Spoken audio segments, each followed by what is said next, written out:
Bonjour,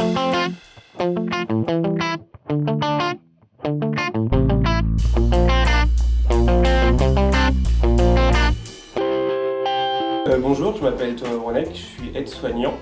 Je travaille à la Mastiaven. On va vous parler de la prise en charge de la maladie de Huntington sur notre journée. On travaille toute une journée avec une équipe pluridisciplinaire. Vous avez autour de la table des agents, des infirmières et des AMP. La prise en charge se fait à partir de 7h pour ce qui est de notre cas. 7h30 après les transmissions. On axe la première partie de la journée sur les toilettes, en fait. Souvent en fonction de leur bon vouloir, parce que c'est compliqué la prise en charge.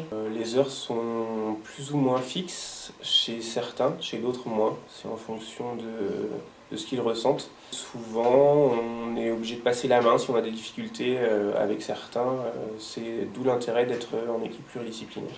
On rencontre pas mal de difficultés sur la prise en charge de la maladie d'Huntington. Entre le moment où ils sont censés arriver et le moment où ils sont là, il peut y avoir une évolution de la maladie qui fait que la prise en charge n'est pas la même. L'appréhension est toujours importante avant qu'un résident arrive. Après, les difficultés se voient au fur et à mesure de la prise en charge. Et comme la maladie évolue, c'est assez compliqué à prendre en charge. Ça nécessite beaucoup de temps, beaucoup de patience, beaucoup de travail. Bonjour, donc je suis Ferreira Corinne, je travaille à la Mastiaven en tant qu'AMP. Je voudrais interagir sur ce qu'a dit Thomas. En fait, je voulais dire que la personne qui arrive atteinte de la maladie de Huntington, quand on va la voir sur son lieu de vie, et au moment où elle arrive, je veux dire que la pathologie a déjà bien progressé, quoi. Donc en fait, on a pensé des choses, on a mis en place des choses qu'on doit remodeler, rechanger parce que sa pathologie est déjà bien évoluée. Déjà, il marchait beaucoup mieux quand on a été le voir. Et au moment où il est arrivé, il marchait un peu en titubant. Le petit déjeuner, il mangeait des céréales. Et arrivé ici, il ne pouvait plus manger des céréales comme il les mangeait parce qu'il faisait des fausses routes. C'est le problème de vêtements aussi. Dans l'établissement où il était, il n'avait pas d'idée fixe comme il a maintenant par rapport à ses vêtements. Moi, je suis plus dans le fait de le laisser un peu faire comme il veut. Parce que je me dis que très bientôt, il ne fera plus comme il veut. Donc moi, je suis plus pour le laisser choisir, changer comme il veut, faire le change comme il veut. Puis d'autres collègues, voilà. C'est les questions qu'on se pose entre nous. On s'accorde, ou alors on fait un peu aussi comme on le ressent nous. Par exemple, moi j'y vais, il ne veut pas se lever de suite, je vais retourner, je vais le revoir. D'autres ils vont dire non, maintenant c'est l'heure, allez, il faut te lever. Voilà, en fait, c'est des échanges qu'on fait entre nous. Et puis, avec moi, il peut se lever de suite, avec d'autres non. Et puis le lendemain, c'est l'inverse. Alors, pour parler en ce moment, par contre, je me suis aperçue depuis 15 jours, il accepte qu'on le change à 16h. Faire tout le change, mais par contre, à 20h, on ne peut plus y aller. Donc c'est là que j'en profite pour faire le change, l'installer aux toilettes. Et je refais la même chose quand je suis du soir à 19h avant le repas. Mais par contre à 20h, il peut y aller à 3, il ne veut pas changer. Il dit que... déjà nous ici on a l'habitude de dire on va mettre le pyjama, déjà il n'en met pas. Donc pour lui, voilà. Et puis il dit pas besoin. Et puis, il peut aller même jusqu'à nous taper. Ça s'est produit cette semaine. Toute personne, qu'elle soit atteinte d'une chorée d'Huntington ou d'une autre pathologie, toute perte d'autonomie est relativement dure à accepter, voire inacceptable. Donc on est confronté à de la violence physique et des insultes, donc du verbal. L'auto-agressivité. Donc ça pose des problèmes en institution.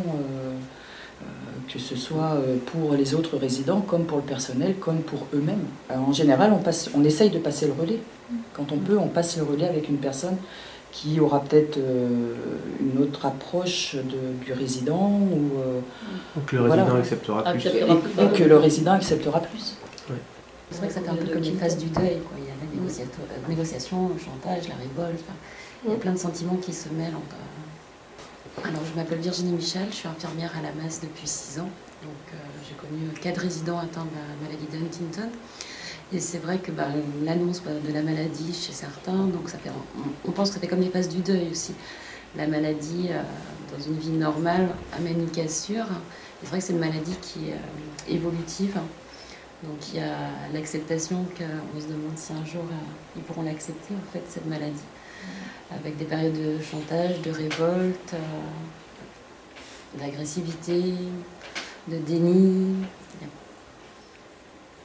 Oui. Donc c'est vrai que nous, on est confrontés à ça. Et après, il y a les troubles mnésiques et cognitifs qui se font au fur et à mesure que la maladie progresse. Donc après, on ne sait plus le niveau de conscience de leurs actes. Donc c'est vrai que c'est pas évident à évaluer ce qui fait partie de la maladie et qu'est-ce qui fait partie de la psychologie qu'entraîne cette maladie, en fait. L'adaptation se fait au jour en fonction de l'évolution de la maladie, de sa progression, en fonction de la personnalité de la personne. Et même heure par initialement. heure. Et même heure par heure. Mais c'est vrai que ils ont toute leur personnalité avant la maladie, des traits s'accentuent, des traits communs aussi à la maladie de Huntington se retrouvent dans les différents patients qu'on a eus, avec la fixation, de omnubilation, des hallucinations, l'auto-agressivité, quoi d'autre, des idées fixes qui reviennent. D'où l'importance de pouvoir passer le relais. Ouais. Ça aussi. Et puis Bon, moi, parler je vois de ça vraiment avec la eux. communication interdisciplinaire, d'en parler avec l'équipe pluridisciplinaire, que ce soit avec les infirmières, la psychologue, la direction aussi, qui est à l'écoute, et nos collègues les plus proches, puisque nos collègues sont quand même là, elles connaissent les mêmes situations que nous. Donc on échange beaucoup là-dessus. Parce qu'autrement, c'est vrai que ça peut nous renvoyer, je ne dirais pas un effet miroir, mais ça peut faire mal aux soignants de vivre ça au quotidien. Par exemple, on ne va pas aller jusqu'au conflit quand on voit que la situation commence à dégénérer, on va arrêter. Si par exemple il s'agit d'une toilette, on devait faire une douche, on va renoncer à la douche, on va laisser la personne tranquille. On y retournera un petit peu après pour reproposer, et si c'est encore un non, un refus ou une agressivité, on va laisser, et tant pis pour ce jour-là, il n'y aura pas forcément de toilette, on va dire approfondie. Et peut-être que le lendemain, on y arrivera mieux aussi. C'est vrai qu'on diffère le soin, on adapte le soin, on passe le relais, on en parle. On a aussi les réunions 3C, on peut justement adapter nos pratiques, voir qu'est-ce qui marche avec l'un pour l'adapter, prendre conseil auprès d'autres professionnels pour avoir des trucs, des astuces pour que ça se passe mieux, en fait, que ce soit pour le résident comme le soignant, en fait. Et la partie un petit peu difficile au niveau de la prise en charge, c'est que la communication s'altère, en fait. On ne peut plus échanger avec la personne aussi bien peut-être qu'au début. On ne peut plus la comprendre, elle ne peut plus nous expliquer clairement ce qui ne va pas.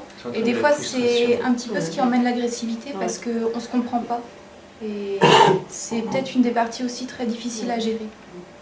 Je dirais c'est la place de la communication non verbale. Et c'est vrai qu'avec Eliane, par exemple, lors des petits déjeuners avec une résidente, c'est vrai que c'est dans le non verbal, c'est dans l'affectif aussi que ça se passe. On ne sait plus si on est dans l'interprétation ou dans le réel. Ça marche beaucoup à l'affectif. Hein. Il y a des personnes ressources dans la structure. Ses médicaments, par exemple. Avec moi, elle prend ses médicaments.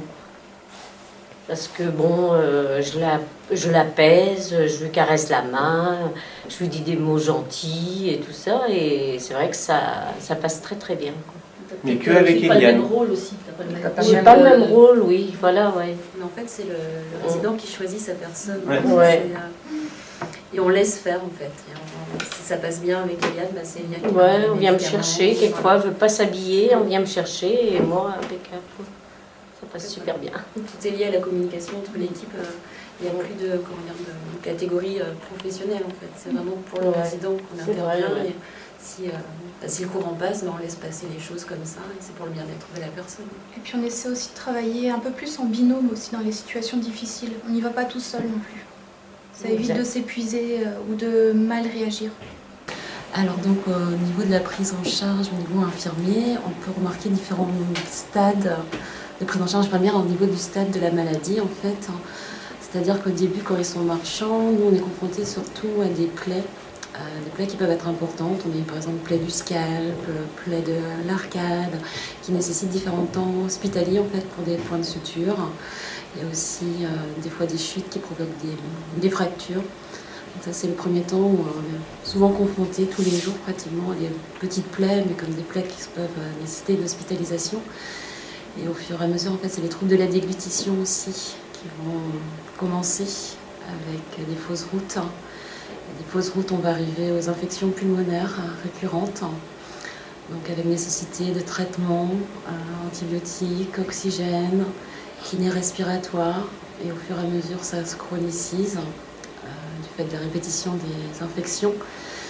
Puis il vient le temps où en fait la personne ne peut plus s'alimenter par voie orale, où un temps se fait en équipe avec la famille, le médecin, pour avoir un autre type d'alimentation, c'est-à-dire par gastrostomie en fait, une alimentation par sonde.